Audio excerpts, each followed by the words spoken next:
We are live. We are live. Welcome to college football's Peek Around the Corner with your host, Greg Flugar. We cover everything in college football because we love everything in college football. And if you love everything in college football, please subscribe to our channel. Smash the like button if you like our content. Share the video with your family and friends if you want to support this college football's rebel outpost, the home for the college football sickos with a donation. Hit that $sign where you make a comment, and I'll get to your super chat as quick as I possibly can. Welcome everybody into the studio that sits on the corner, the very corner of Keith Jackson Parkway and Kurt Gowdy Avenue. Do not be afraid. Do not be afraid to become a legend. Do not be afraid to become a legend with your comments and with your phone calls. Woo! So, I'm minding my own business. I am minding my own business. This studio, we run a national college football YouTube channel, correct? I throw in a little bit of Golden Gopher propaganda and once in a while, and we have fun. We're going to be making our predictions tomorrow on week 9 football games. We showed you the games yesterday. We're going to show it to you right now again. These are the games we're going to discuss, make a picks against the spread. Northwestern, Nebraska, Kansas State, Kansas. I'm going to be talking a little bit about this game later on in conjunction with what we're talking about today. And we'll get to that in a moment. UCLA, Indiana, Minnesota, Iowa, Virginia, North Carolina, Ole Miss, Oklahoma, Texas A&M, LSU, BYU. No, Superman does not wear a cape. Superman wears number 47. Missouri, Vanderbilt, South Florida, Memphis, Illinois, Washington. So we are going to be talking about those games, making our picks against the spread tomorrow. I got a 57-53 record. You Einsteins are 53-57. So we do a lot on this show, right? We do a lot. We sing. We do watch parties. We talk everything college football. A couple of months ago, this very own studio became the war room. The war room. The war room. To push the 24 college football playoff team format, the 4-4-4-4-6-2 format over the goal line. This is where it all began, right here. And now, maybe, just possibly, maybe, probably not, but maybe, we could be getting a little bit of traction. Just a little bit.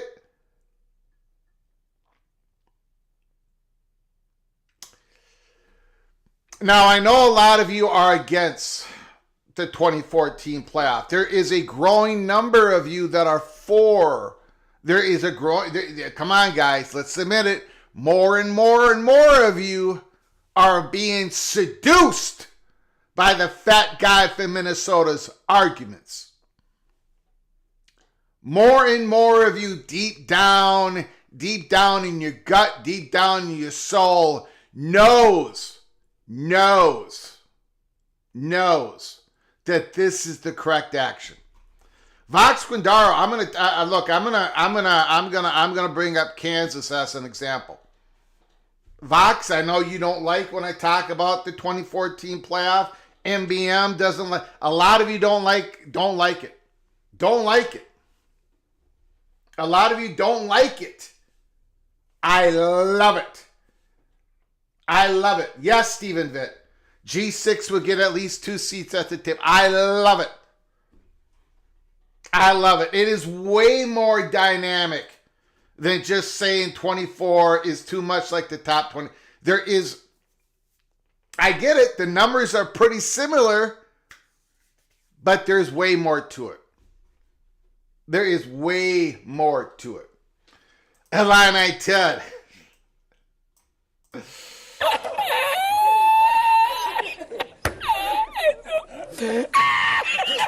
Sounds like we're getting closer to consensus. Has anyone asked Michigan or USC?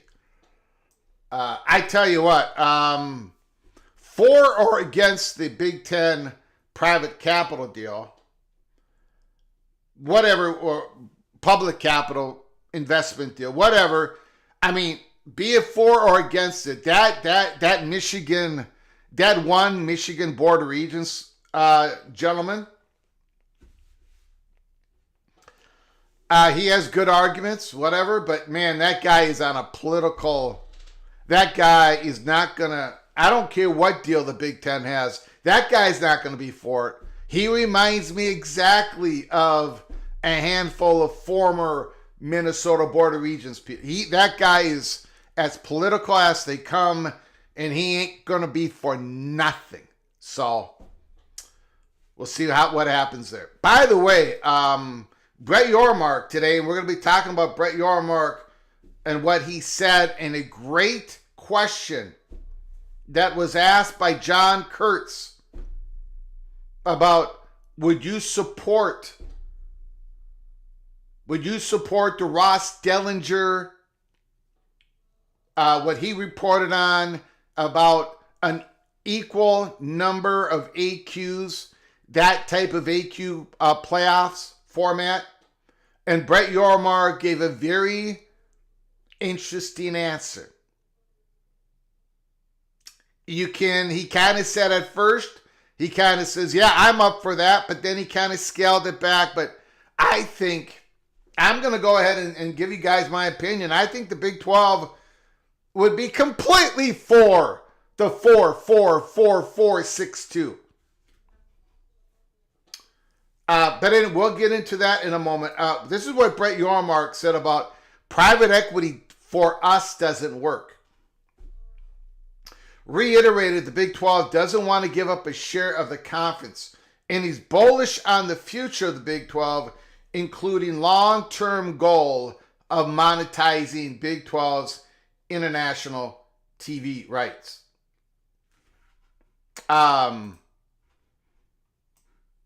that's what I also hear from John Kurtz. I want to monetize our international TV rights. I'm convinced we can win globally. Here at Peek Around the Corner, we have paid special attention to this effort from the Big 12, from the Big 10, from the ACC, and from the SEC. This is going to be continuing on. It's a long-term goal, and they're all going to be there. They're all going to get there. They're going to expand their international markets. And I do think the Big 12 is going to get a strategic partner. But we'll talk about that later. Okay, let me do a roll call. Let's set this up. I am a massive advocate for the 4-4-4-4-6-2. I want to take that. I want to take that format. And I want to put it into today's world. We're all sitting around here talking college football every day. We're talking about who's going to make it, who's not, blah, blah, blah. We are going to pretend during this show,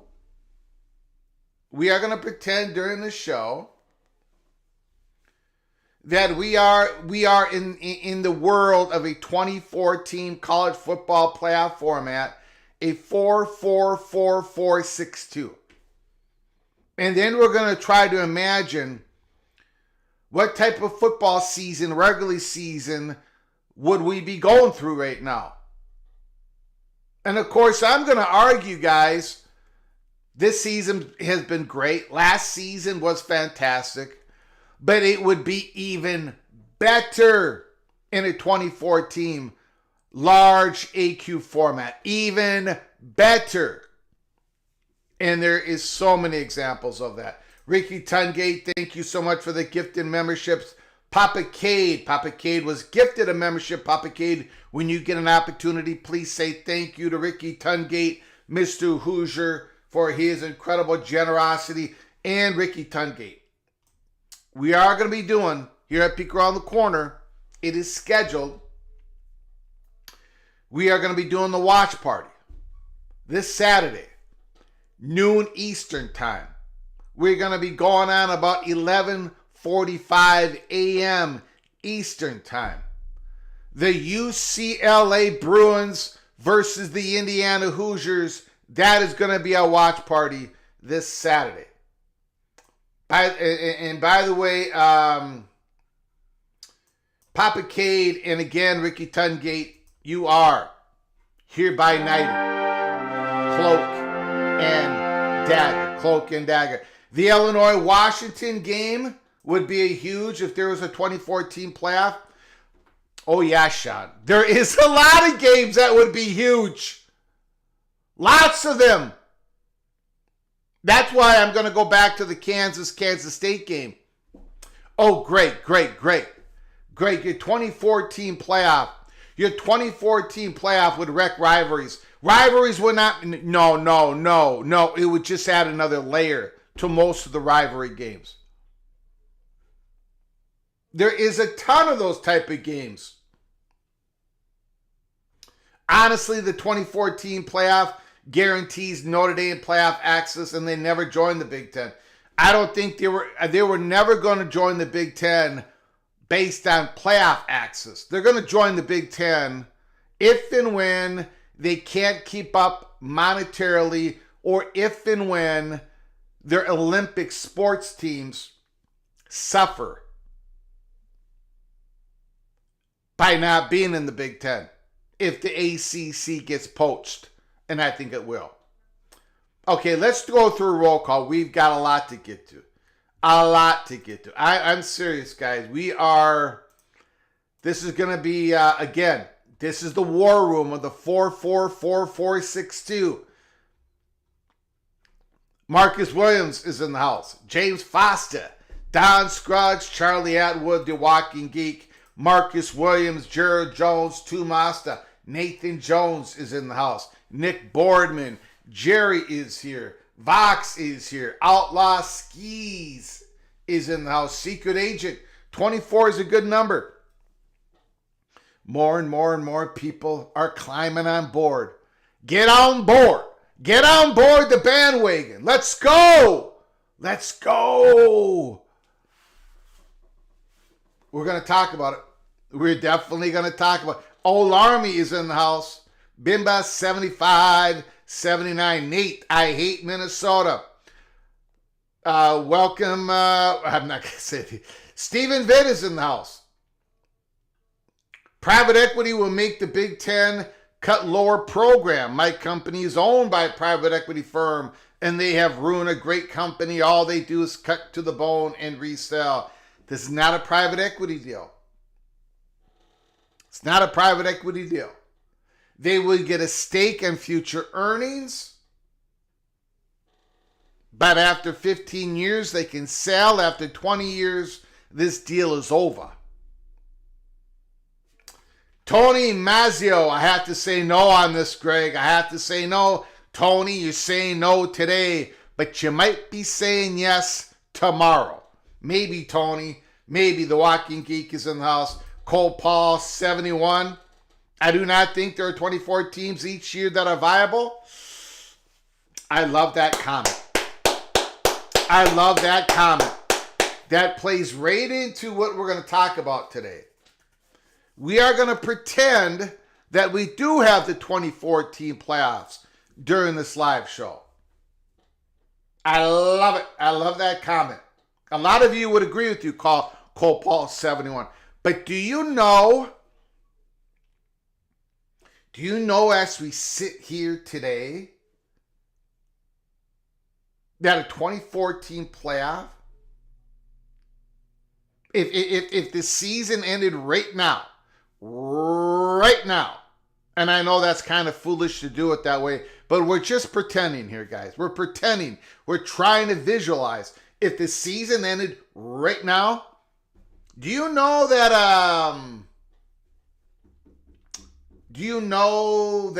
a Michigan would not make the playoffs? Do you know an Illinois would not make the playoffs? Now, again, we're going to go through a rough estimate of who would be in and who would be out. There's conference tiebreakers. I use a certain projection on one between Pittsburgh and Louisville, but it's a rough estimate on who is in, who is out, where they would be seated, and who would play who. And I think a lot of those teams are viable. And I think there are teams knocking on the door because of this new world of college football, where you've got talent more spread out than ever before. You've got teams popping up that we haven't heard from in a long, long time. Georgia Tech, Indiana, Vanderbilt. Holy smokes. And it is because of the era that we are living in right now. And because of that era, I think it's only right to break this thing wide open and make it a 24-team playoff and have this regular season as valuable as it possibly can be. Just like the NFL. They have 32 teams. How many teams they got making the playoffs? We've got 70, something like that, and then plus G6. I think we can go to 24 and not dilute the regular season. I only think it increases the value of the regular season. Kenneth Stromness is in the house. Daniel Gygax, the Mountaineer, is here. Rodney Richbohr, he's not giving up. He's not giving up. Let's see here. Who else is here? James Davis. Expedition Greg is here. The Almighty Finn. Christopher Hooter. Yes, we are. And we have never stopped. We are back on the campaign. The campaign of a 24-team playoffs. We've got a very generous super chat that's just rolled in.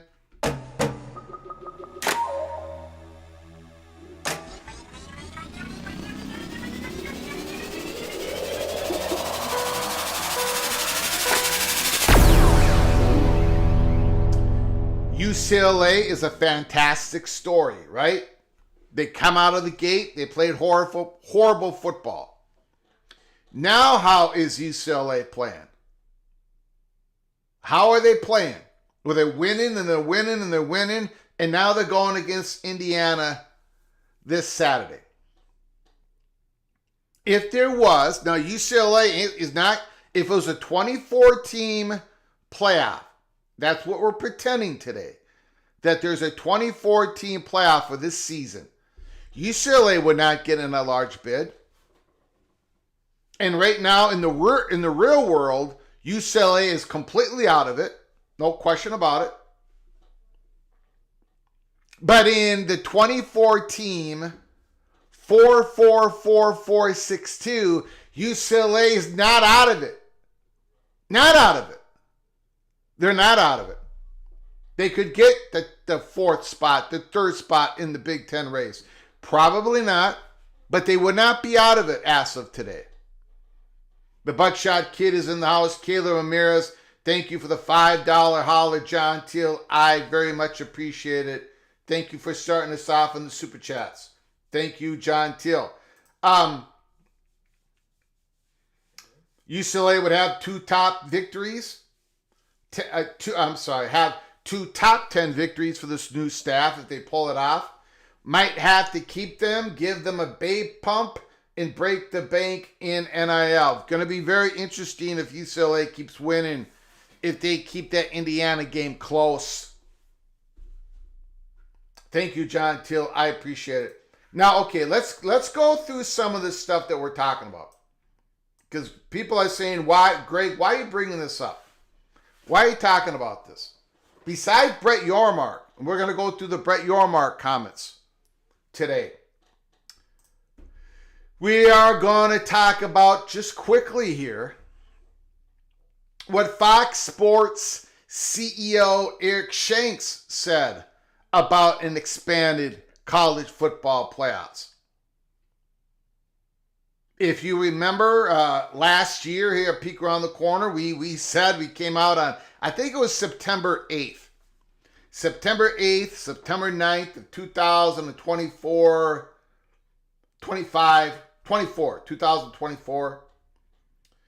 We came out and said, I believe that the Big Ten is going to end up with 4 qualifiers, AQs. The SEC is going to do it because eventually, to make a long story short, in all our reporting, we had information that Fox Sports wanted this 4 AQs for the Big Ten. Well, here it is. On Puck, John Oran, October 20th, a question was asked. Do you see a time when the broadcasters of college football all get to share in the postseason? Fox Sports CEO: I'm very much in favor of expanding the college football playoffs. I don't see any reason why the college football playoffs can't be 24 teams. You can fit it into a schedule, and we're going to talk about that schedule here in a moment. You can fit it into the schedule. You can have automatic qualifiers from different conferences. There's a good model to expand the playoff and still allow some of the group of five to be able to get in, more than one. That would give the CFP the opportunity to have more networks involved, have more of a bidding war, have more money involved for everybody. Still, with 24 teams, you wouldn't have an enormous amount of games, but I think you can get more people promoting and marketing the playoffs than they are today. That is from Fox CEO Eric Shanks yesterday. All right. So again, he's throwing out the number 24. He's throwing out the number 24. He supports it. Maybe he's been listening to college football's Peek Around the Corner. I'm sure he hasn't. Okay, so when he says it fits into a schedule, this is another beautiful thing about the 2014 playoff. It works. It absolutely works. You want, or I should say the college football industry wants, more home games on campus for the playoffs.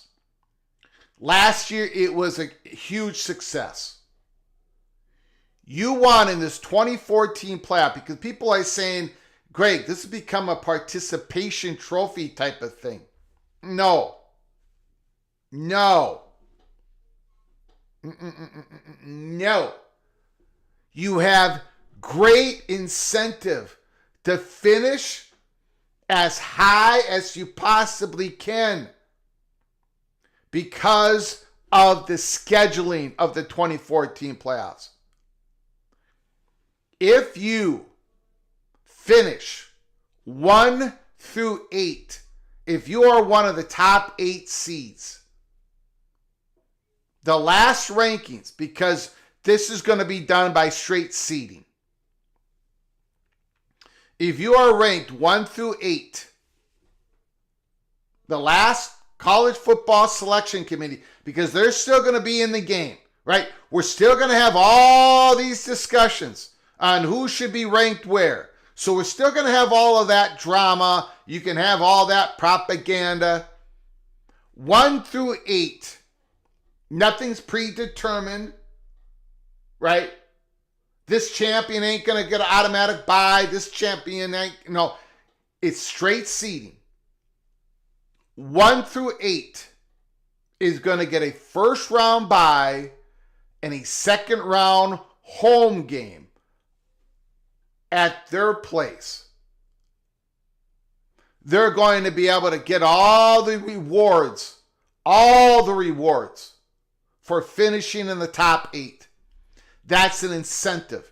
You get a first round bye, and the second round, you get all that time to market, all that time to sell tickets, all that time to get the sponsorships, all that time to get the parties going. 1 through 8, first round bye, second round home game. What's the incentive for finishing 9 through 16? You get a first round home game. First round home game. Again, The ticket sales, the sponsorship money, the parties. First round home game, a playoff game, 9 through 16. And then what is the incentive from getting into the playoffs, 17 through 24? You're in the playoffs. You are in the playoffs. You're going to have to go on the road round one. You're going to have to go on the road in round two if you win that first road game. There is incentives built into it. Now, let's you don't need conference championship games anymore. If you want to play it, go ahead, but really the standings are going to decide the automatic qualifiers. The standings are going to they're going to determine through your tiebreakers 1 through 4. Those are your AQs, and then the other teams are up for the at-large bids. There's going to be 6 in this 4-4-4-4-2-6 model. There's going to be 6 at-large bids opened up. 24 teams. Now, people are saying, well, 24 teams, there's going to be blowouts. Well, there were blowouts last year. There were blowouts last year in the playoffs. Tennessee got their doors kicked in by the Buckeyes. You're going to have blowouts in the playoffs. But you're also going to be able to capture teams that are on the rise at the end of the season. Remember, teams are allowed to get better. Teams are allowed to get some guys who are hurt at the beginning of the season, get them back, and get better. Better development, a different quarterback.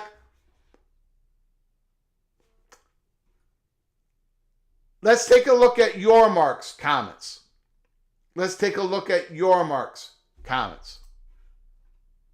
Give me a moment here. I gotta get it up on the board here. John Kurtz, he's given me permission. He's given me permission to play this video. There was a report about a month ago. This is John Kurtz asking Brett Yormark. Brett Yormark said he would support the playoff format. Ross Dellinger reported was being kicked around by the Big Ten that would give 3 or 4 auto bids equal for each to each Power 4 conference. Let's take a look at it. Listen up. This is Brett Yormark answering the question from John Kurtz.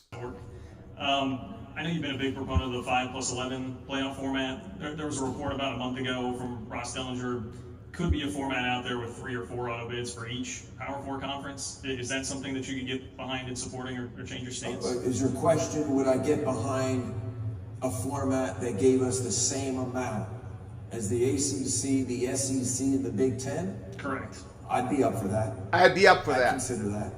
You know, I've always said you got to earn it on the field, right? And you know, nothing should be predetermined, you know, come the beginning of the season. So if there was a conversation about a format that gave the 4 power conferences the same amount of AQs, I'm all ears.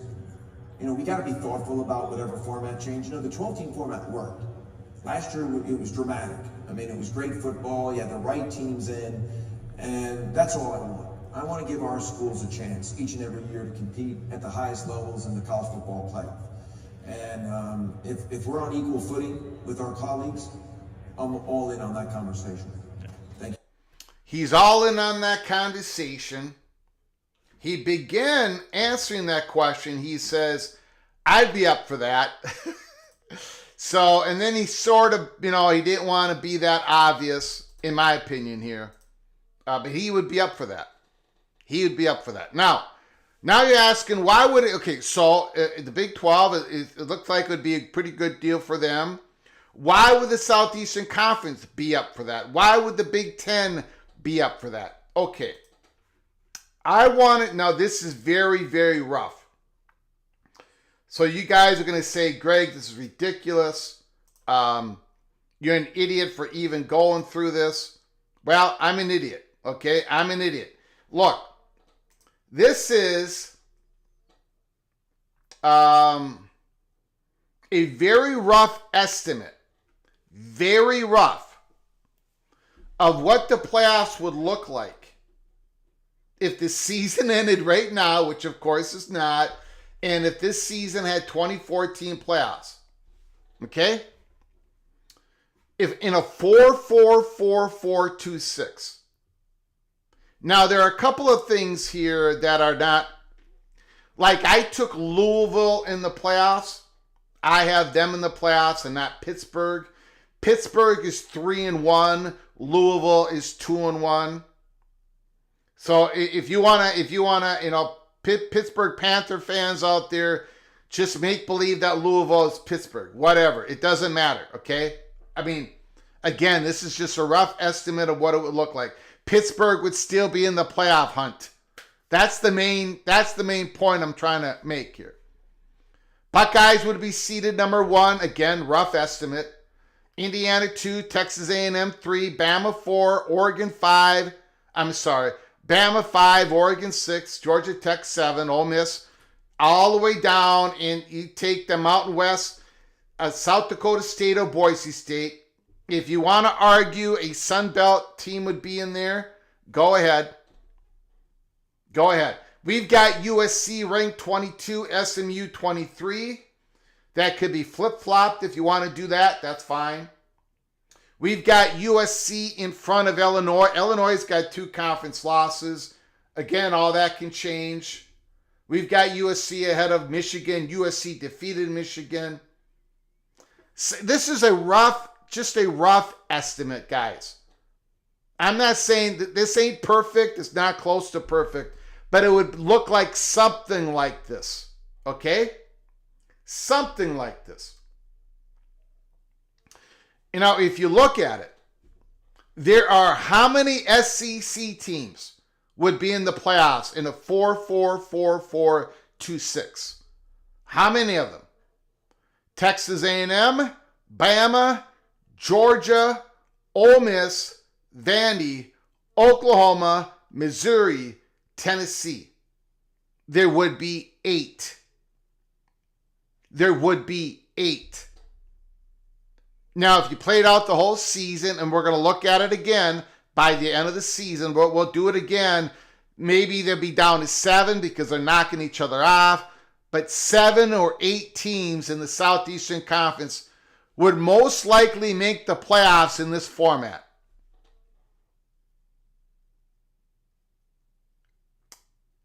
Most likely 7 or 8. Maybe go down to 6. Maybe there's a 5% chance of 9. But it's 7 or 8 in this particular year. The same thing would have happened last year. Last year there would have been 8. Again, is this terrible for the Southeastern Conference? Is this really terrible for the Southeastern Conference? Is this really bad? You would have Texas A&M, Bama, Georgia, Ole Miss having first round bye, second round home games. That's 1, 2, 3, 4 SEC teams. The only SEC team that would have to play in the first round on the road would be Tennessee, and they would be playing at Virginia. Is it really bad for the Southeastern Conference? They have all those home games on campus in a playoff? Really? They're going to be a lot more valuable to the SEC teams than going to a bowl game. Going to be a whole lot more valuable to the Southeastern Conference when it comes to so many things. The Big Ten only has 4 here. Now, again, you can make a strong argument. Illinois and Michigan would be the 2 teams that would be in the top 25, 24 in the rankings, but because you have to put at large bids, you got to get 2 G6 teams in there, that one, and you've got to get Cincinnati, Arizona State in there. The Big Ten would suffer at this model, at this time, for this year, but they're not always going to suffer. You know, it just so happens that they're going to get a little bit of the short end of the straw.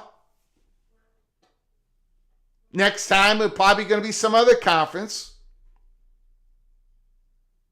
You got South Florida in there. The great season of South Florida, they would be rewarded. And another G6 team. Be that in the Mountain West, be that in the Sun Belt. In the next coming up, Pac-12, you're going to have a lot of competition, more games that mean more things in the G6 conferences. If you have the top 2 conference champions to go to the playoffs. Okay, so what if this actually happened, and again, this is not perfect, not correct, there's no way to get this correct. What would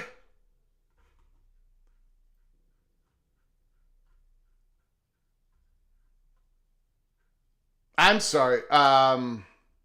Yeah. What would the first round look like? What would the first round look like?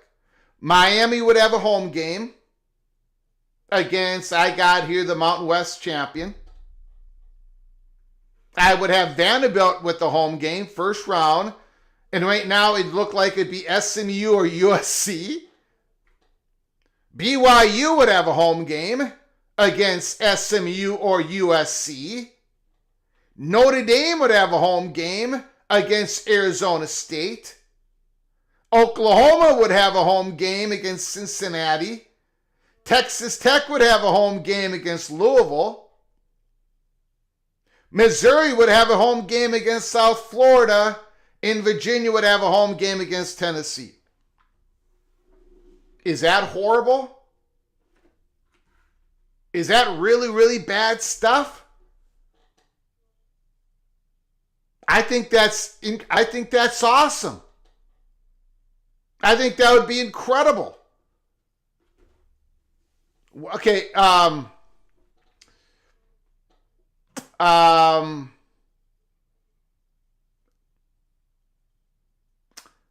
winner of Miami and the Mountain West champion plays Ole Miss in the second round.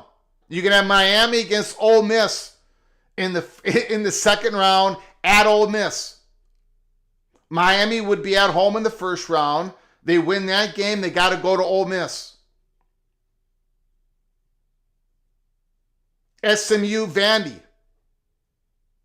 The winner of that game would play Georgia Tech. I don't know, guys. I think I pray that it's coming. I hope it's coming. I don't know why it would not get here. I do not know why it would not get here. Jimmy says this is really, really bad stuff. Okay.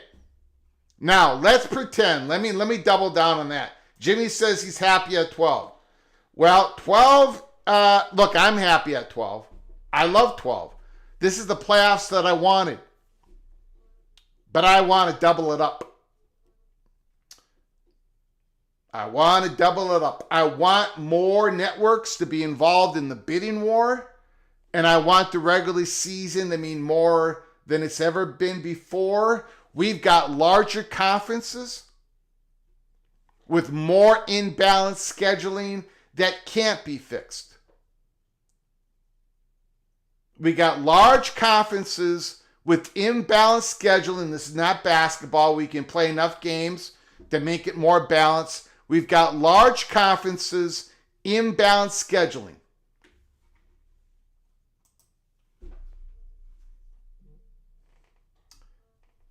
Okay, so what would let's get on. Let's go on a week. Let's go on to let's take the Big 12 for example. I love using the Big 12. I love using the Big 12 example. But we're going to use more than the Big 12 example. Okay, so let's say we are in a 24-team playoff world. and a lot of you are against it, but let's say we are in a 24-team playoff world, 4-4-4-4-6-2. BYU, Cincinnati, Arizona State, Texas Tech. Right now they have the top 4 spots. I believe the Red Raiders defeated Houston, correct? Correct? Iowa State plays BYU. Now again, Iowa State getting into the playoffs right now looks a little bleak. But in the 2014 playoff, that Iowa State BYU game is going to mean even more. It means a lot to BYU next week, but it would mean even more to Iowa State. Look at the Kansas State-Kansas game. Kansas is 2-2. Kansas State is 2-2. Jayhawks are 4-3. Kansas State, when they took the first bite of the apple, the non-conference, it went all pear-shaped on them. It did not go well for Kansas State. But now they're 2-2. Kansas is 2-2. That game, it would mean the winner still has a shot. Still has an outside shot. An outside shot, but it's there to get the 4th spot of the AQs in the Big 12. Neither of them are probably going to get Kansas State's not going to get a large bid. Kansas is not going to get a large bid. But they still got one more shot. And you say, well, neither of these teams deserve it. You can make that argument. You can make that argument. But let's take a look at, have you guys noticed what an incredible year Jalen Daniels has been having? Jalen Daniels, the quarterback at Kansas, is 4th in the country in quarterback ratings. I'm just saying, I think in the world in which you get 2 bites at the apple, I think people would get used to it and people would start loving it. Let's take a look. Let's take a look at the ACC. Now, it's a wild race, right? It's interesting. No question about it. There's no question about it, guys. Very interesting. But most people right now are looking at the ACC in this 12-team playoff format, and they're going, well, there's going to be one team, obviously, and there's probably going to be a second team. As long as Miami doesn't lose again, there's probably going to be 2 teams in the ACC. And don't get me wrong, I love this way more than what we had with the 14 playoff. The 12-team playoffs have made it so much more interesting because you got more dynamics, more storylines going in the ACC conference. Imagine if this was a 14 playoffs. There's really not much to look at here, guys. Georgia Tech might have a chance to get to the playoffs. It was a 14 playoff.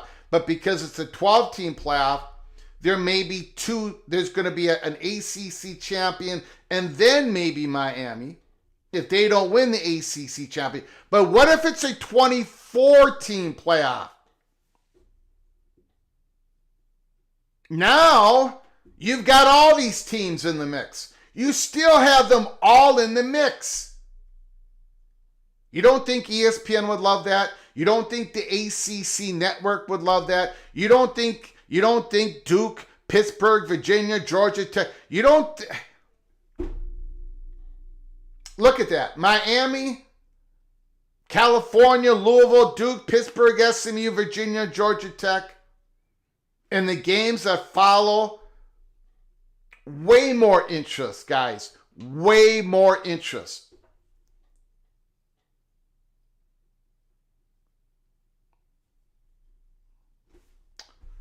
I don't think it's less. I think it's way, way more. You want to look at something crazy? Let's take a look at the Southeastern Conference. Now, you're all saying, well, Greg, I mean, it would be boring in the Southeastern Conference. Now, Greg, that you finally convinced me that 7 or 8 Southeastern Conference would make the playoffs, who cares? Because this is about incentives. The 24-team playoffs, unlike the 16-team playoffs, the 24-team playoff creates incredible incentives. A first-round bye, a first-round home game.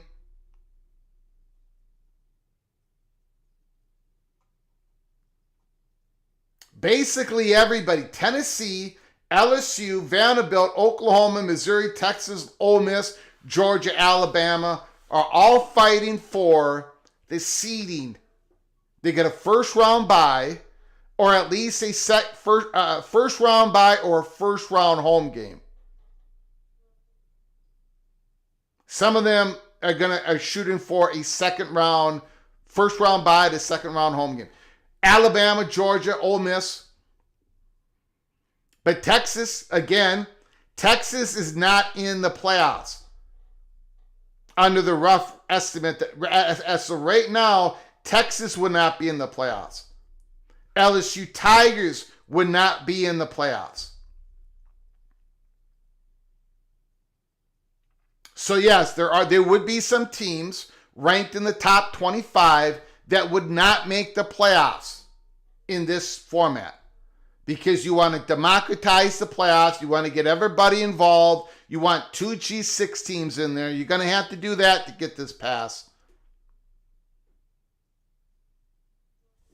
Michigan, Illinois, Texas, LSU, those teams would not make the playoffs.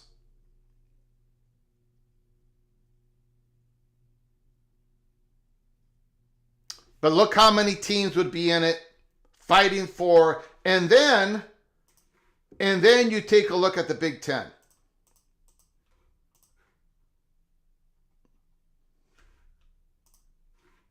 The season completely flips. Right now, Michigan would not make the playoffs. Right now, Illinois would not make the playoffs. But because the season's only half over, look how many teams would still be in the hunt. Now, I get it. A lot of you don't want all these teams to be in the hunt. You don't. But these media partners do want it. They want to drive more interest. Why do you think the NFL is so popular? Because so many teams are in the hunt throughout the season. A lot of the teams don't get eliminated until well after half the season is over. I think we need to create that in college football. In college football, there are 70? How many Power 4 teams? 70, 69, 70? And then there's the G6 world. I think 24 is the perfect number. The perfect number. Rico, why are we keeping anyone out of the playoffs? Again, there is a number of diminishing returns, right? I did not want to go past 12. I didn't. I thought 12 was the perfect number. It's not. This college football world has changed. It has. The talent is spread out more than ever. And statistically, that can't even be debated. That can't even be debated anymore. Plus, the players are getting paid. You're going to have to drive up the value. You're going to have to get more playoff money. You're going to have to drive up the value of your regular season. Your media partner, and I'll use the ACC, and I'll use the Big 12. It don't matter what I use. That media partner of you and the media partners that are going to bid on your content later on are going to want to know that your regular season is going to be this level of value no matter what happens. No matter how the wins and losses are distributed through your conference, they're going to know that there's going to be a conference race to the top 4 qualifiers that make the playoffs. They know that's going to cause interest, no matter if everybody has a 500 record, no matter if there's two teams that reign above the other teams, no matter how the wins and losses are distributed in your imbalanced schedule, conference schedule, you're going to have a race to the AQs. And for the Big Ten and for the Southeastern Conference, who believe they deserve more AQs than the other two conferences, I understand the argument. I get it.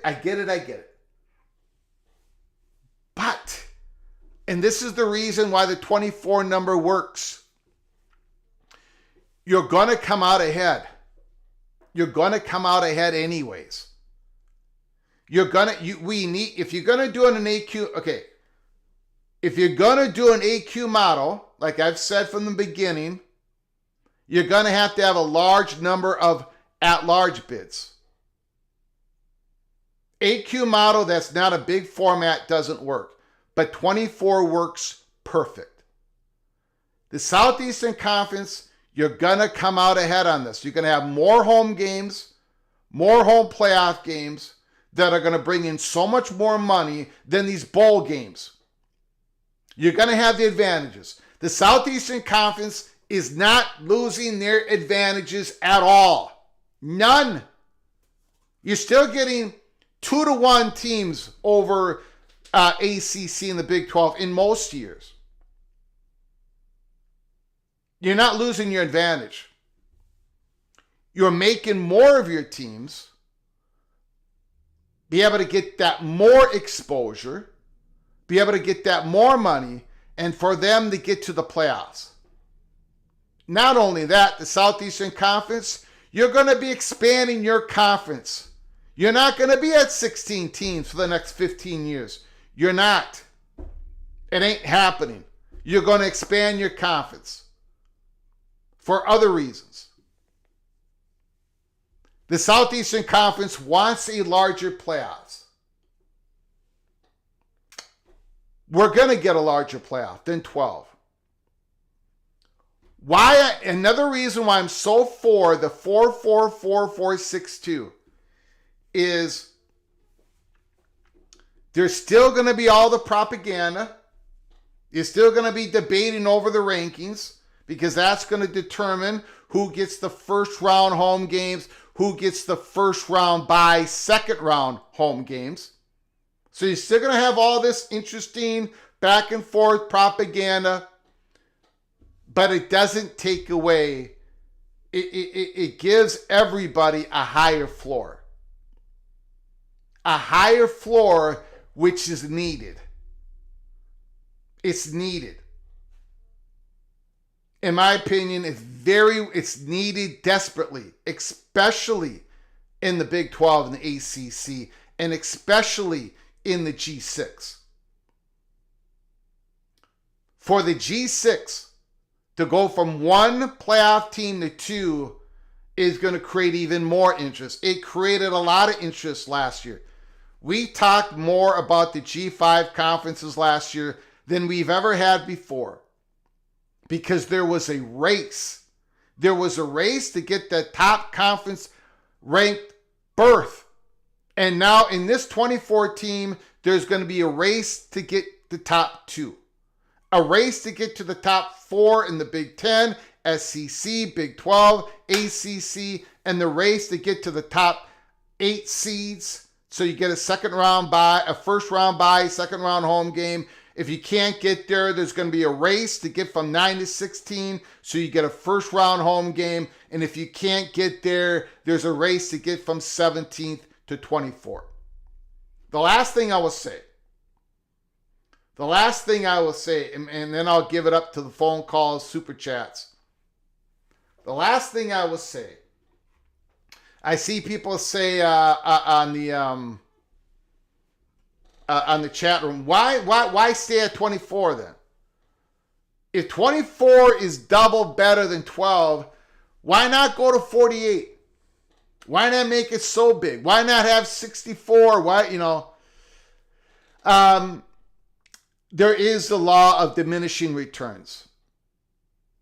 I used to believe that a 24, because people brought it up, we got a 2014 playoffs in the FCS, and I watched the 2014 FCS playoffs. I watched those playoffs. But before I thought, nah, because it would be the law of diminishing returns. I don't think it would be legit. I don't think it would be a legit playoffs. I had the same arguments. Participation trophy, if you get it too big, it becomes more meaningless. The regular season becomes more meaningless.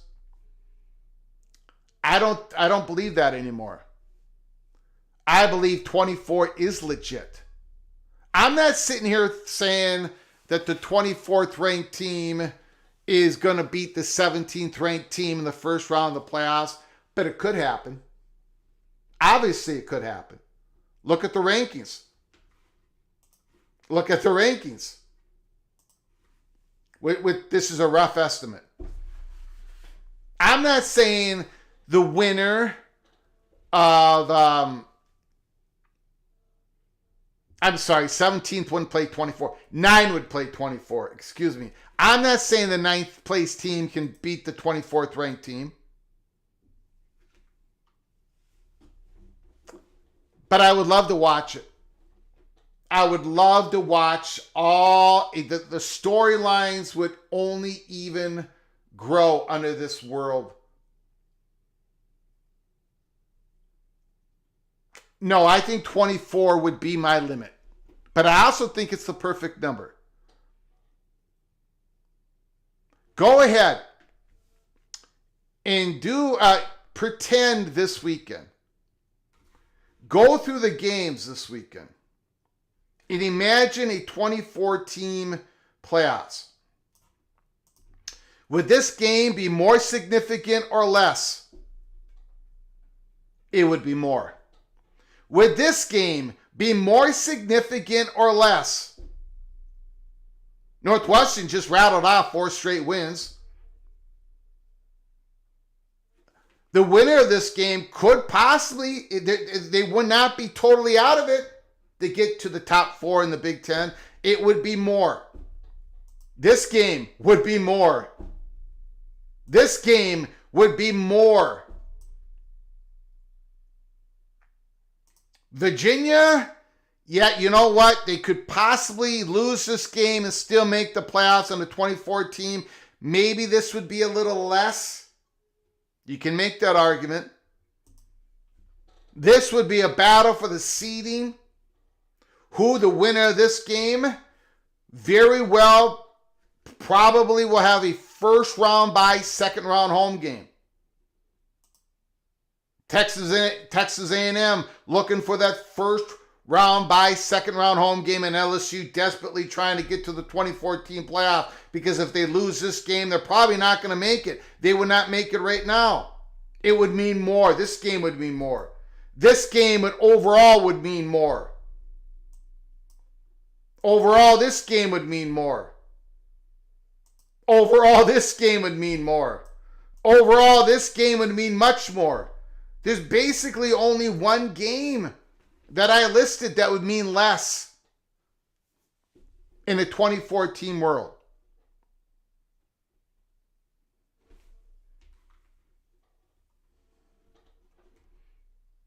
All right, we are going to open up the phone lines here. I do know that there is a lot of people disagreeing with me, but that number is starting to shrink. It is. We got a super chat.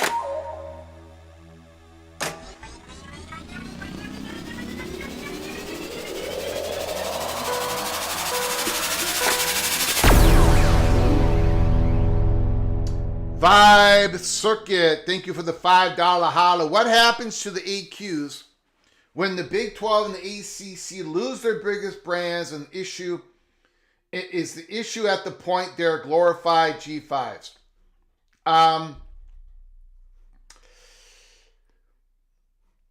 Maybe there would have to be something written in there. I don't know. I don't have the answer to that question. I don't have the answer to that question.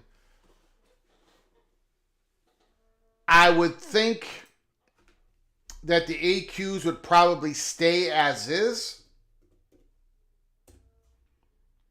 That the incentive for the Southeastern Conference to expand still remains, even if the AQ model remains as is. Because they're looking at conference expansion not to gain more dominance in football, but for other reasons. But to bring in more money for the conference in total. I don't have the answer to that question. It's a great question. What would happen to the AQs if the Big 12 and the ACC lost their biggest brands?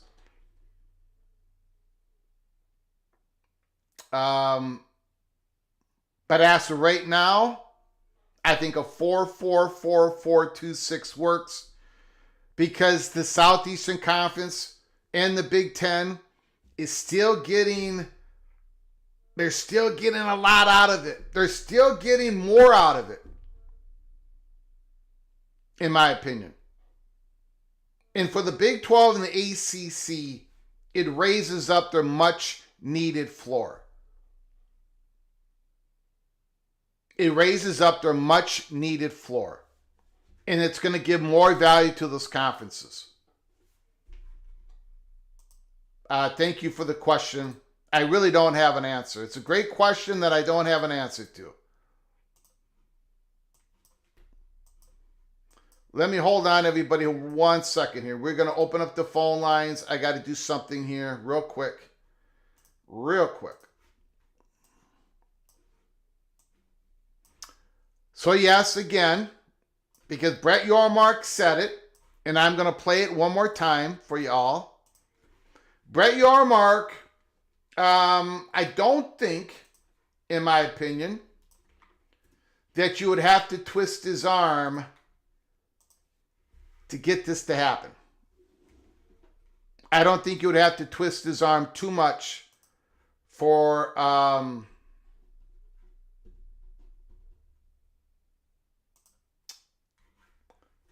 him to support the 2014 4-4-4-4-6-2. We are going to play that again in a minute here. We've got a super chat. Ryan Willett. Ryan Willett, the Evil Badger.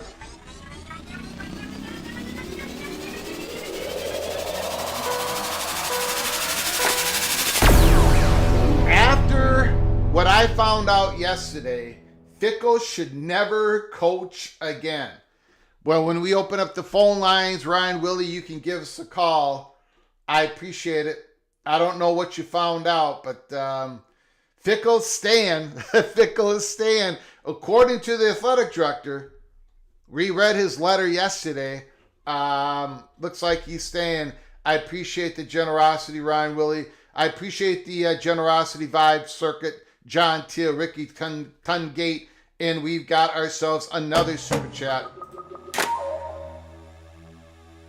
Again, this is the war room for the 4-4-4-4-6-2 playoffs. Kenneth Maynard, how about consolidation of the top brands from Conference USA, Sunbelt, MAC, Mountain West Conference into either the American or the Pac-12?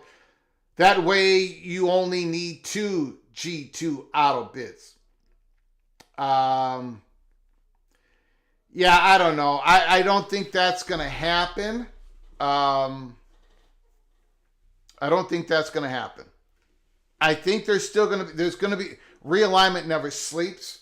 There's going to be more realignment in the G6, especially after this Mountain West and Pac-12 thing settles in the courts. I do think we're going to see, I think there's going to be some, I think there's going to be movement, but I don't think we're going to get the best of the rest. For example, there are some schools in the American that I believe are eventually going to be in the ACC. They're going to backfill into the ACC. So, but anyways, thank you for the $5 holla, Kenneth Maynard. I do appreciate your generosity. I just don't think it's going to completely happen in that way. But we'll find out together. I do not know for sure. let me get back here. For those who missed it, we're gonna play it again. John Kurtz asked the question about the playoff format, so that some Big Ten athletic directors are kicking around.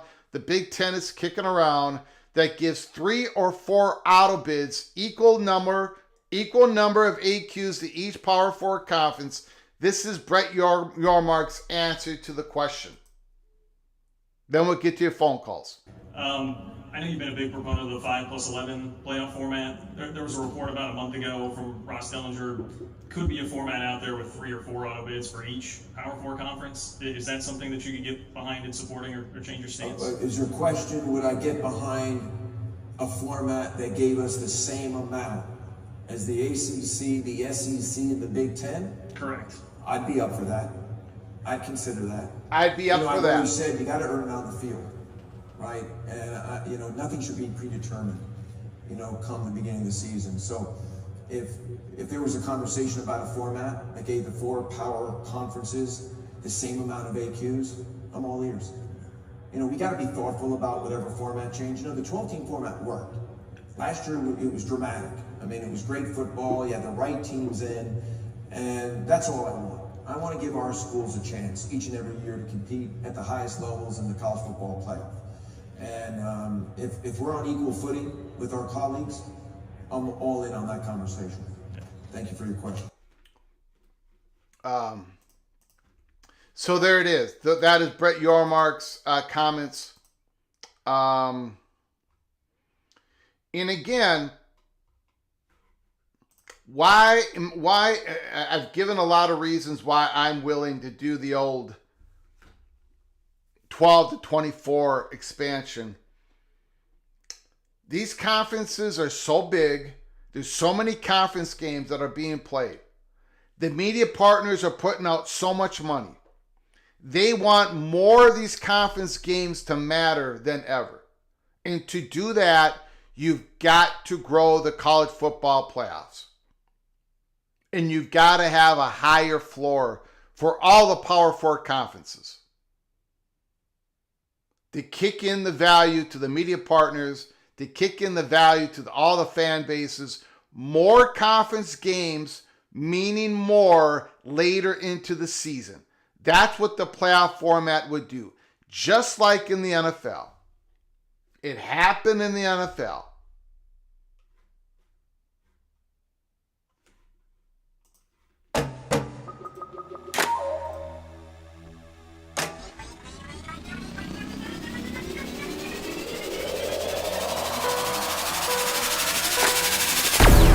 We've got a super chat, Expedition Greg. I'm 100% on board with the 2014 playoffs.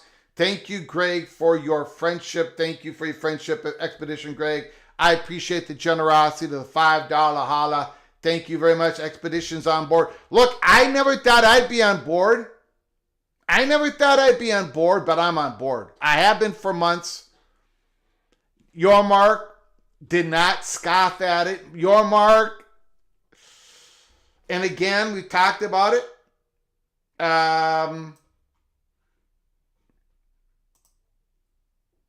This is the CEO of Fox Sports. I'm very much in favor of expanding the college football playoffs. I don't see any reason why the college football playoffs can't be at 24 teams. You can fit it into the schedule. I think that is like one of the most important things. You can fit it into the schedule. 16 college football playoff, 16 athletic departments, 16 college football programs, 16 fan bases, 16 locations. The community around those locations are going to have a playoff game. They're going to have 7 home games during the season, and the top 16 seeded by the playoff selection committee are going to have a home playoff game. It had worked great in the 12-team playoffs when 4 teams got it. In the 2014 playoffs, 16 gets it. 9 through 16 get a first round home game. 1 through 8 gets a second round home game. And then you've got the quarterfinals after that, and those 4 games are going to be in those big bowl, the big bowls, and then the semifinal and championship game, just like it is now. That's a lot more money, a lot more interest.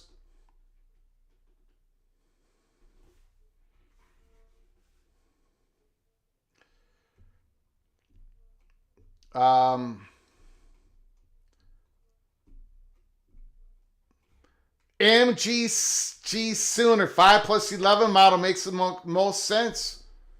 As for the proposed ranking formulas, I think that should be reviewed. 5+11, the Sooner is in support of the 5+11.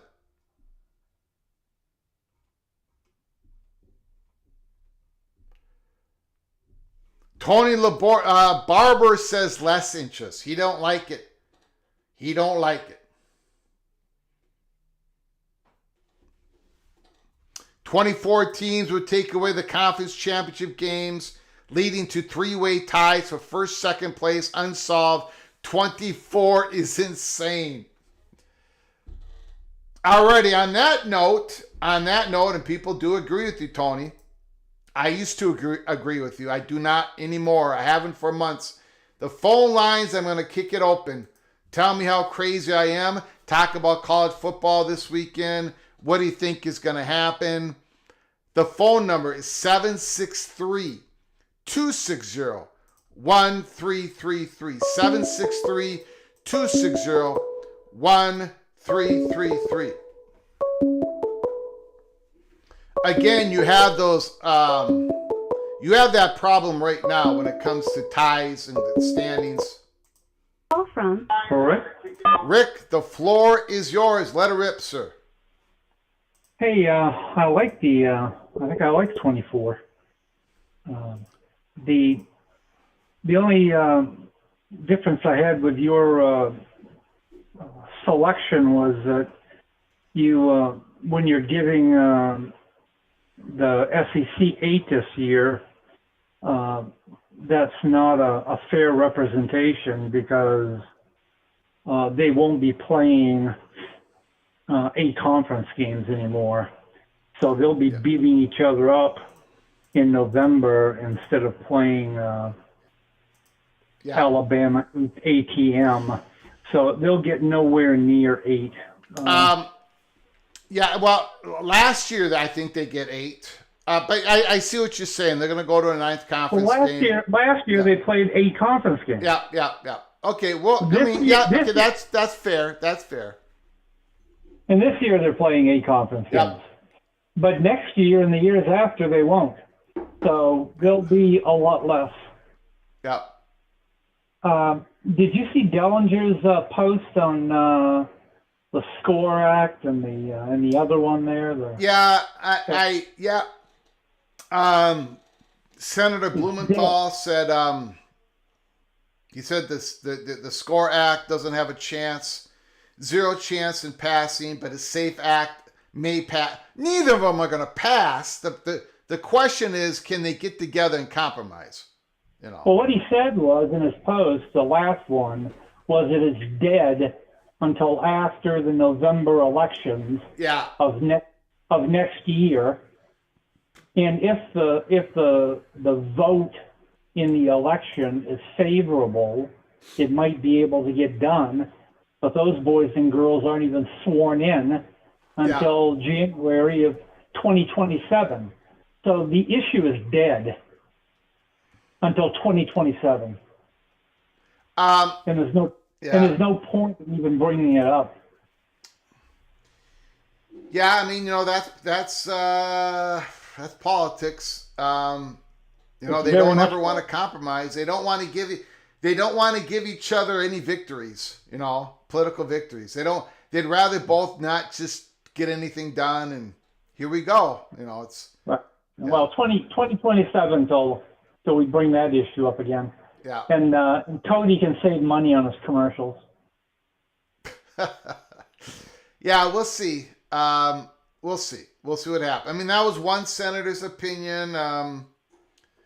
Again, I don't know.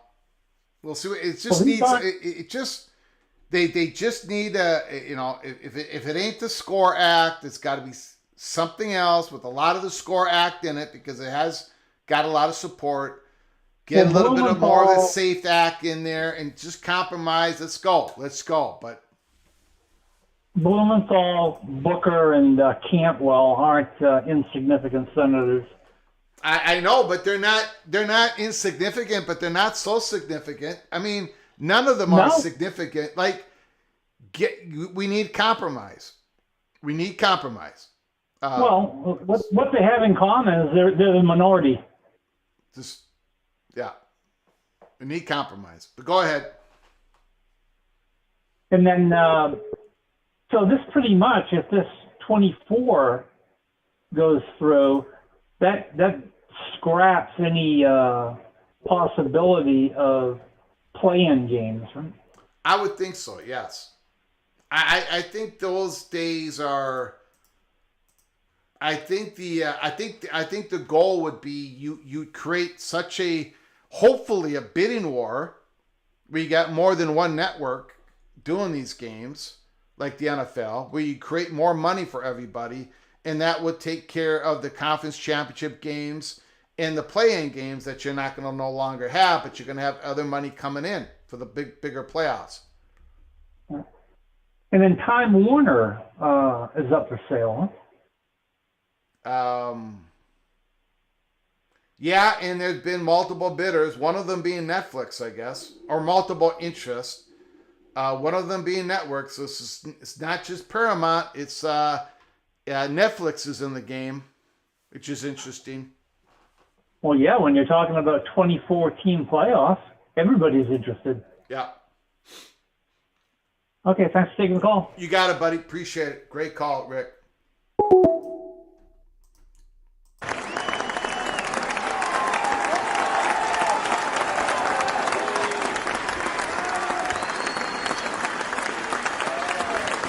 Tony says there's never been a time in the last 40 years where more than 8 teams had an argument getting left out. I don't know if that's true or not. And for me, it doesn't even matter because, hold on. From Evil Badger, can you wait for a second? Yes. I do appreciate it because, Tony, the college football world is completely different than it's been since over the last 40 years. It's completely different. Players are getting paid. It's completely different. And, I mean, look at the argument last year. Alabama should have been in. No, I think if they ever get, I think it would work beautifully. I don't know what else more I could say. You go through the games this week, more games would have more interest. Not less, more. Ryan Willie, the floor is yours. Let it rip, sir. Hey, Greg. Thanks for taking my call. Well, here's what I found out since yesterday. I've been watching the podcast, and there's a former Badger punter, Brad Nortman, that also works for ESPN Milwaukee and ESPN Madison, that has said that Fickle will not let the alumni visit. He did not go to the Rose Bowl celebration banquet the night before this past Friday because his son had a football game to go to. Instead of being the face of the program, currently, and getting the input from the older former players of how basically they can improve the program. Another thing is that he does not and will not recruit Wisconsin, because from what Brad Nortman said, that he has no interest in recruiting Wisconsin, because the football coaches around Wisconsin have been told, no, we're not interested. Yeah. And go ahead. Well, I that's it's very apparent of all the problems that are going on in Madison. The recruitment of Wisconsin football players is the most evident. I mean, everyone's talking about that. Big Ten schools are talking about that. They're getting guys that they would normally, or they're getting. Let me say this: there are Wisconsin football players that are visiting other programs as they're getting recruited, that these other football programs would never get a recruit to visit them. And I'm not talking just Minnesota. I'm talking Iowa State. I'm talking Kansas State. So there's something going on there. I don't think Luke Fickell's very well. I think the word is out on him in the state of Wisconsin. I something ain't right there. Go ahead. And I recently heard that he will not let NFL scouts on campus to watch practices and all that. Mm-hmm. So what does that show you or Wisconsin fans? And what does it tell recruits? What does it tell current players? Yeah. It's a dumpster fire is basically what it is. Yeah, and it's and then with McIntosh's comment letter yesterday, which I thought was done in really bad Oh, he's taste. got his hand out for more donations. Yeah. And I got an email because I attended the game against Ohio State, asking would I attend another game, and I'm like, no. And because I'm a season ticket holder, it asked if I was going to renew my season tickets. I said no. Mm-hmm. Yeah. Yeah. It's just frustrating. But I guess that's all I had. All righty, man. Hang in there, right. Evil Badger. All right. Appreciate the call. Taking my call.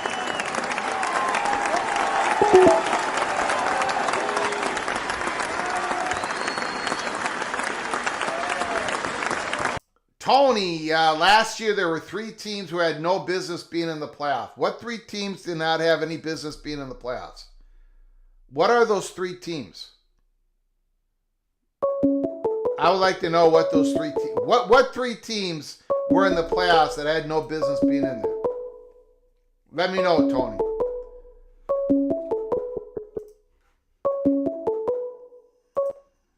Call from Christopher Hooter.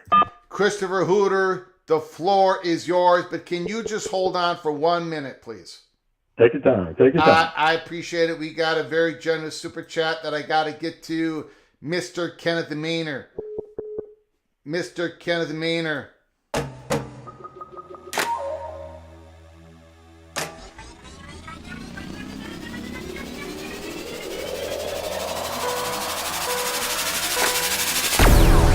If American champ ECU hosted at large Minnesota in the first round game in front of 51,000 Greenville, that would be must-see TV, gets everyone invested.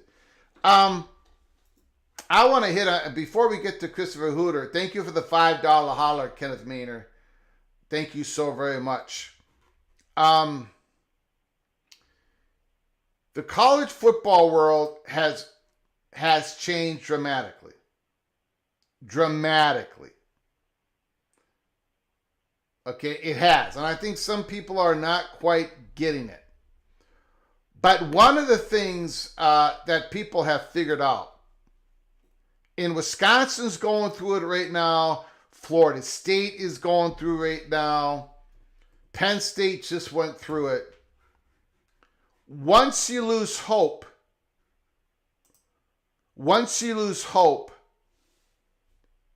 your program starts to crumble. And that hope is based upon a lot of things. Your historic norms, your expectations, how much money you commit to the program. Once you lose hope, people get absolutely turned off. And for the value of college football, you want more people to have more hope longer in the season.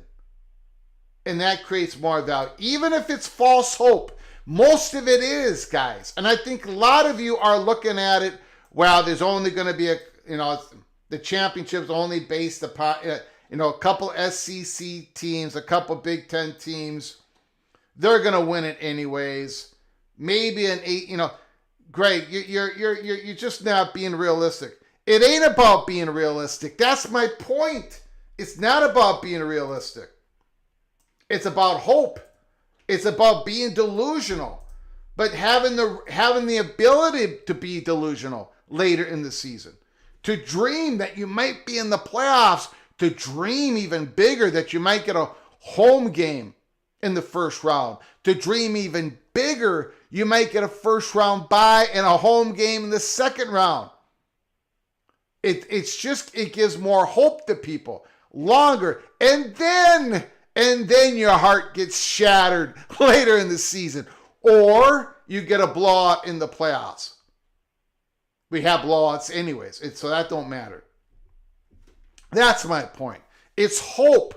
You're selling. Look at the NFL. Why do you think the NFL? Would what's the percentage of 12 playoff teams out of 70? Do you think the NFL would be successful as it is now if it only had 6 playoff teams in it? No, because it would shatter the value of the regular season. Because a lot of people would lose hope early on, and then that's it. They're going to wait for next season. The 2014 playoff sells hope to a wider, larger area of the college football landscape, while not taken away from the incredible value of the Southeastern Conference and the Big Ten. They're still going to get way out ahead of this. They're going to have more teams, more home playoff games, more playoff victories. I think they're going to excel more because more teams are going to be in it longer and more fan bases are going to be in it longer, and they're going to get more money from their media partners eventually. That's my speech, and I'm sticking to it. Christopher Hooter, the floor is yours. Father Flugor and his homily on hope. Exactly what it is. Can I hear an amen? Okay. I'm 57 years old, Christopher Hooter. I'm a Golden Gopher fan. Hope is all I got. You think I'm sitting here going, oh, we're going to win the Big Ten next year? Heck no. We're going to get shattered by the top teams every single year since the day I was born. And you know what, Christopher Hooter? That ain't going to change. But even a Golden Gopher loser like me has that little bit of a chance, little bit of a hope that maybe possibly we can get into the playoffs if they give me the format that I want. Go ahead, Christopher. I will not butt in again. Well, remember, you're a blue blood in hockey.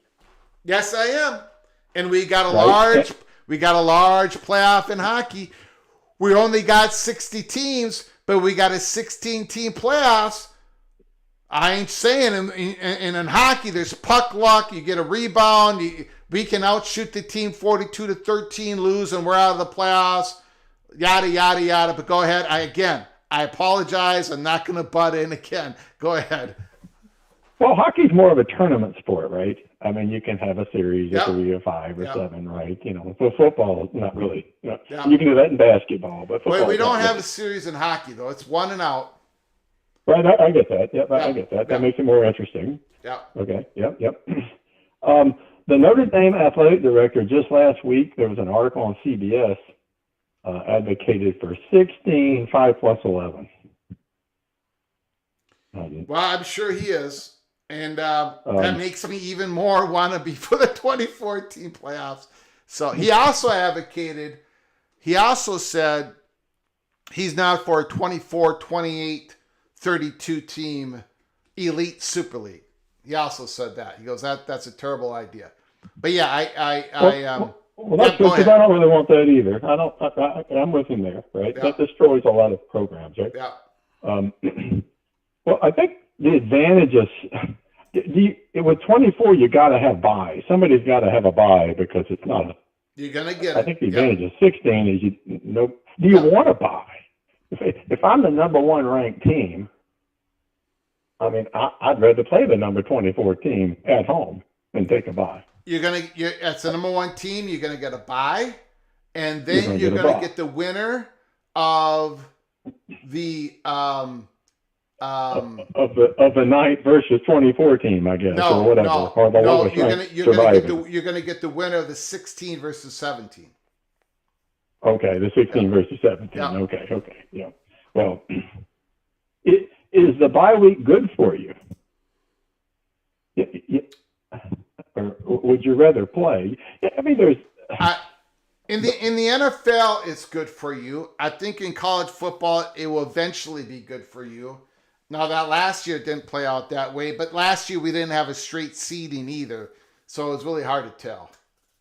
No, and I think the seeding's better now. Okay, so just remind me last year. So the first games were at home, and then the final 8 were at neutral sites. Was that yes. How it worked? So the top teams did not get a home game on their campus, but in this 24 team, you would. It would be in the second round.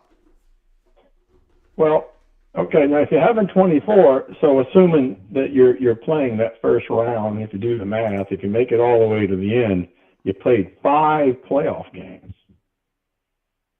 That's a lot.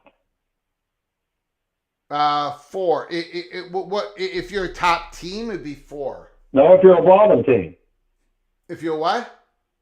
If you're a bottom team. Yeah. And you make it to the final. You would take 5 wins. Yes. Huh. Well, we just added 5 games to the season, right? So if I have tough games, right? There's no little sisters of the poor in here. True. Yeah. You know, there's that issue too. I don't know, right? I can just see the SEC one. It's going to be 5 plus 19, right? Yeah. Well, let me tell you something. If it's 5-19, you're gonna hear a news report coming out of the state of Minnesota about a fat guy climbing on top of his roof and kicking down the ladder. And I'm gonna do one of these. What do you call it when you don't eat food? Fasting. You're fasting. Fasting. But what do you call it when you're doing it because you're protesting? I don't know, you're Gandhi. I don't know. Whatever that is. That's what I'm going to be doing. Now, I'm only going to last a couple of hours, but that's going to be on the news if that happens. 5 plus 19, I'm going to make it on the news somehow. Hunger strike. Well, I'm going on a hunger strike. Hunger strike. Yes. Well, while you're up there, you kick the snow off, which is because under this 24 model, so there's 2 weeks of campus games, right? Yes. Well, that might mean we're all playing in late December in Wisconsin. Yeah, you got it. Well, that would be wonderful, number one. But you would have to start the season a couple weeks earlier, obviously. That has to be part of it. Got to start the season at least 2 weeks earlier than you do now. Or drop a game. No drop the game. Players are going to get paid more money. They're going to get paid playoff money. Some of these guys are never going to see that type of money again. Nope, they get paid. They're professional. They're getting paid, Let's go. Don't say they're getting on good airplanes. That. They're getting good food. Let's go. Strap it in. Let's go. All right. Well, we'll see how it works. I think 24 is a lot, but yeah, it is. It seems to be. Yeah. At least the chatter seems to be kind of heading your way. I hope so. This is the war room. Anyway, got it. All right. It was nice checking in with you. Talk to you later. Yeah, okay. Appreciate it.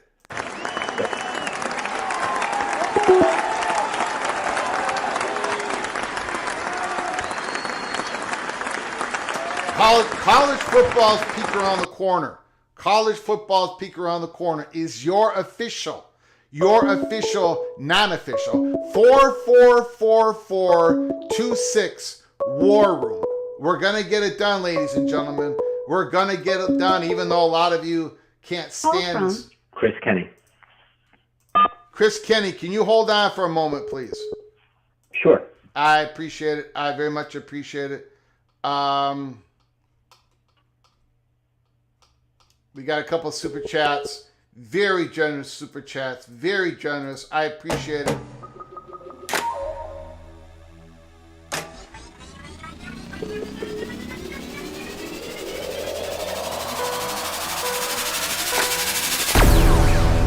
Kenneth Maynard, $5 holla. Just getting to the playoff would be huge for ECU. Yes, yes. Just being mentioned as a possible playoff team is huge. Would replace the 1992 Peach Bowl victory in the number 9th 11-1 finish as our best season. Home playoff game is gold. And that was the number one thing coming out of the playoffs last year.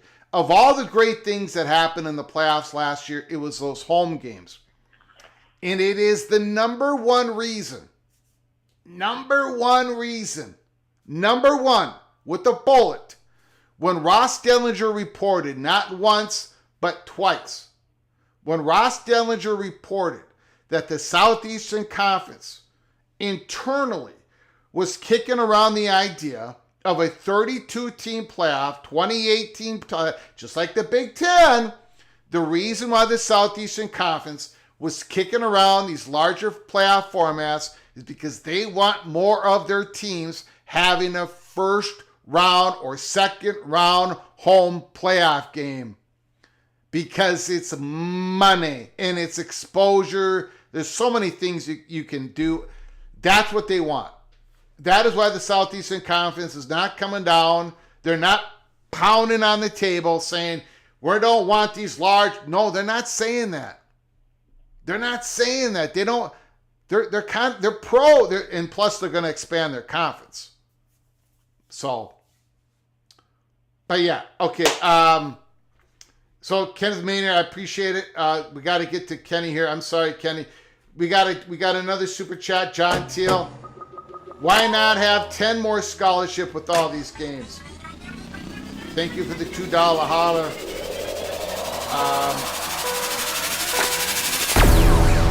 Possibly, could be, maybe. I don't know. I haven't really given that much of a thought on that. That might have to be something that they think about.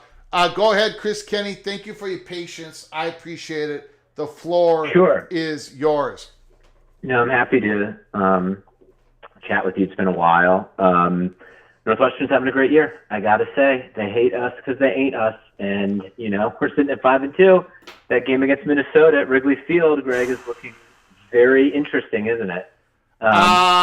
It's interesting, and it's going to be difficult for the Gophers. You guys are running the ball 40 times a game.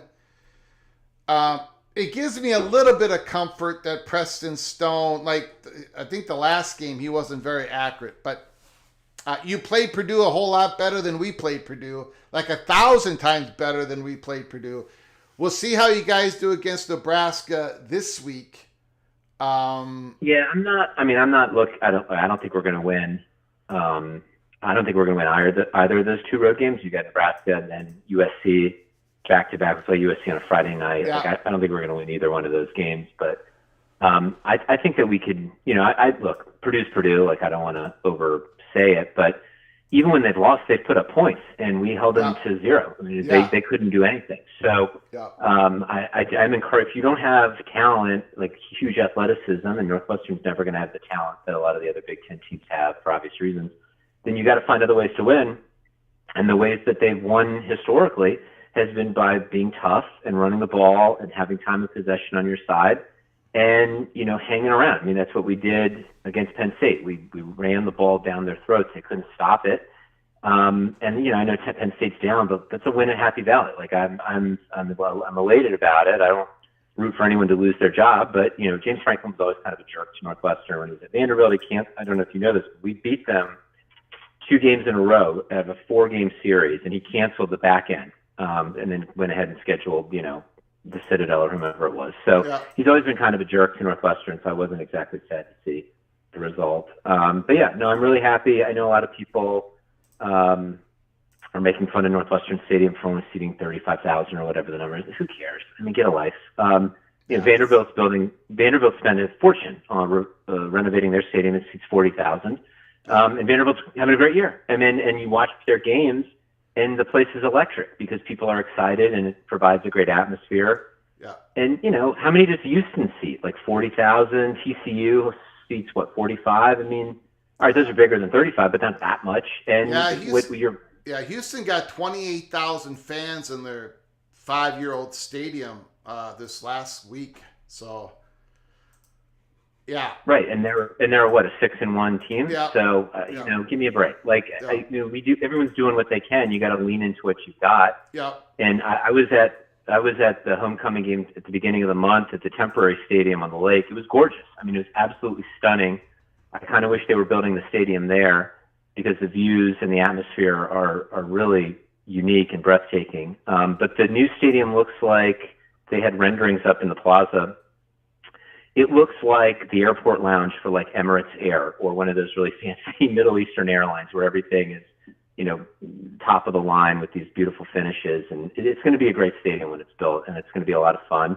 And it's the right stadium for the school. So I think it's all really encouraging stuff. And if people want to make fun of it for being too small, like, fine. Who cares? They hate us because they hate us. I have a couple of thoughts because I haven't called in. I don't want to beat a dead horse on the Big Ten investment issue. Mm-hmm. The one comment that I have, which, I don't know what your thoughts are on this. I don't think Michigan, for all the reasons you said, is planning anything radical in the sense that, they don't want to renew the grant of rights because they want a new Big Ten. They want a smaller Big Ten. I would be utterly stunned if that was what they have in mind, for all the obvious reasons. The regents are interesting, but the regents are elected positions. They really don't reflect the full institutional thinking. And I think if Michigan was against all these expansions that the regents are complaining about that the league has undertaken in the last 20 years, they wouldn't have happened. If Michigan said we don't want Rutgers in Maryland, they don't have the veto pen, but they got a strong voice. And I think that they voted for those schools for a reason. They supported expanding out to the West Coast. If they didn't want that, and the other schools like Ohio State didn't want to go further west after LA, it wouldn't have happened. So I think a lot of this is being overstated.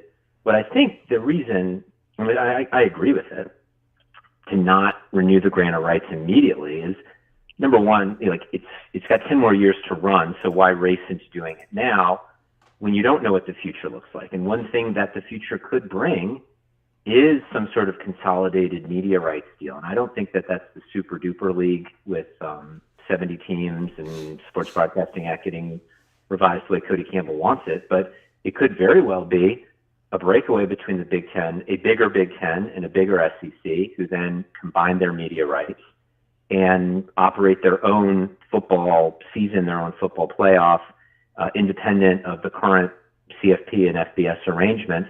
And that could happen in the next 10 years. So why bind yourself to an agreement today that might prevent it when you might be looking at pooling your rights with another league down the road? It may not happen. None of that may happen.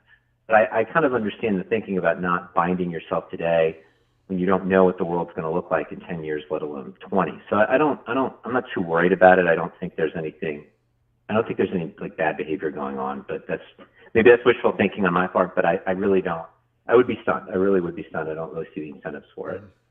On the playoff expansion, I was like pretty dead against it at first. And I still think there are some downside risks that I want to get your thoughts on.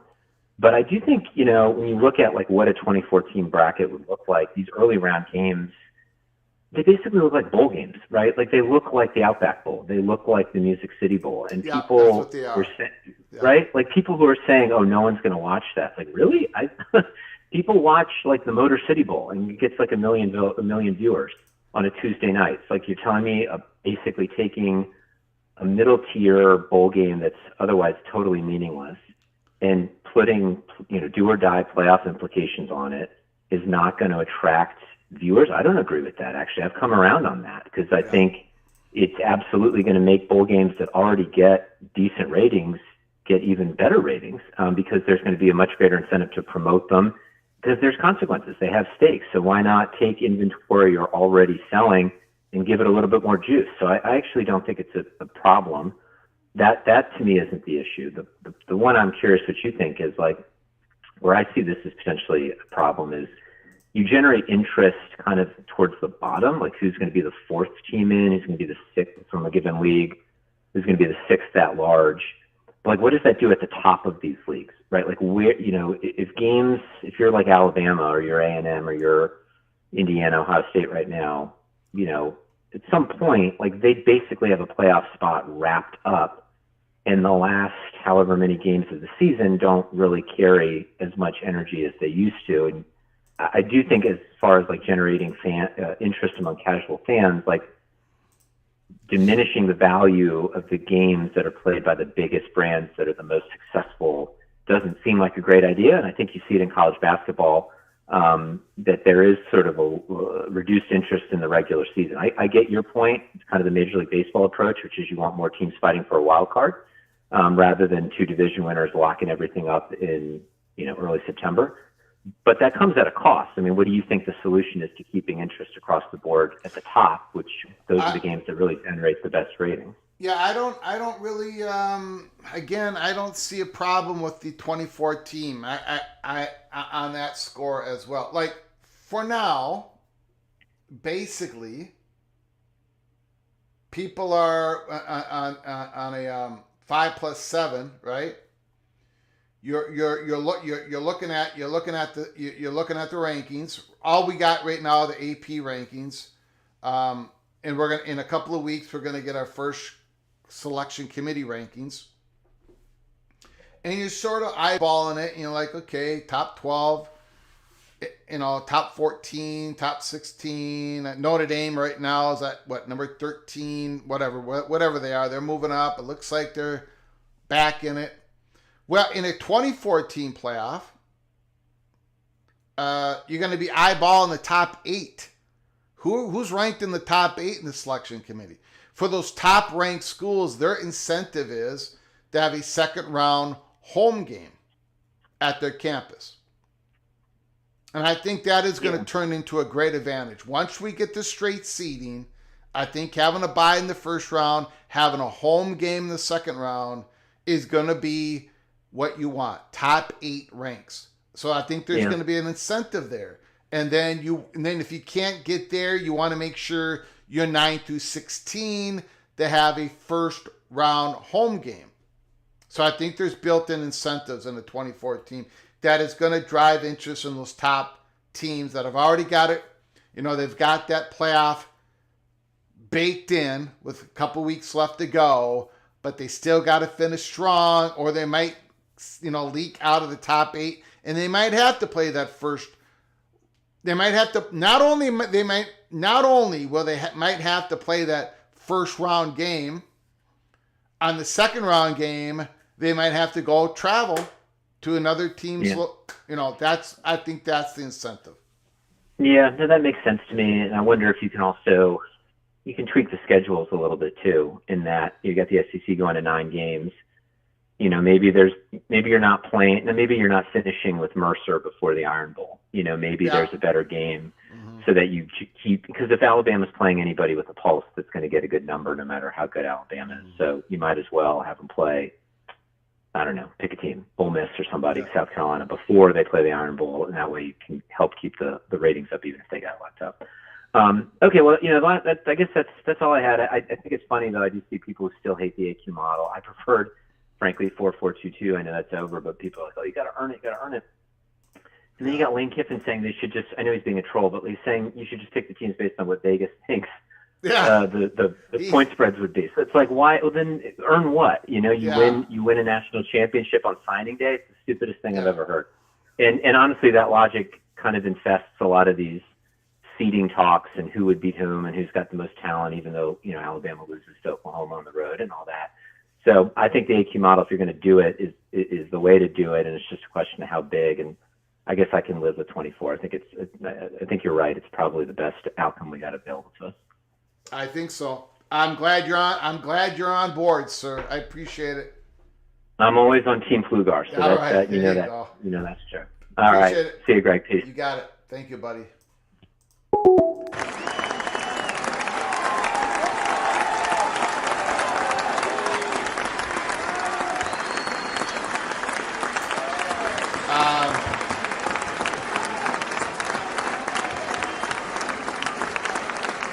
Jose, Dennis died, serious constitutional issues there. I just read a little bit of it. Dennis died. I like the guy and everything, but Dennis Dodd is an extremist. I gotta just say it. You are. I don't really pay. I like Dennis Dodd is retired. I like them as a reporter, but there are some issues in which Dennis Dodd is not going to be for anything. Okay, he wants. Dennis Dodd wants. I'm not going to say it. But anyways, thank you, Jose. Yeah, Dennis Dodd, serious constitutional. He's basing on somebody's report on the SCORE Act. Dennis Dodd is never going to be for anything on that. Adam, Yormark is in favor of his conference and little brother programs having the same amount of AQs as real conferences that pull the weight. Big shocker. Adam is against the 24 team 4-4-4-4-6-2. CBS did not get rid of him. He retired. Dennis, and I like him. There's some things that I never really paid attention to what he said because he definitely has an axe to grind politically, and he grinded. And now that he's retired, he really grinds it, which is free. He can do that now that he's retired. But I'm just not gonna talk about he's not a reporter anymore. So, all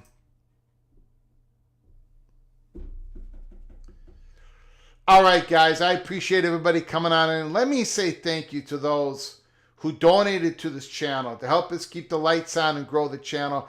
I very much appreciate it. Mr. Hoosier, Ricky Tungate, John Till, The Evil Badger, Ryan Willie, Vibe Circuit, thank you so much. Kenneth Maynard, Expedition Greg, I appreciate it.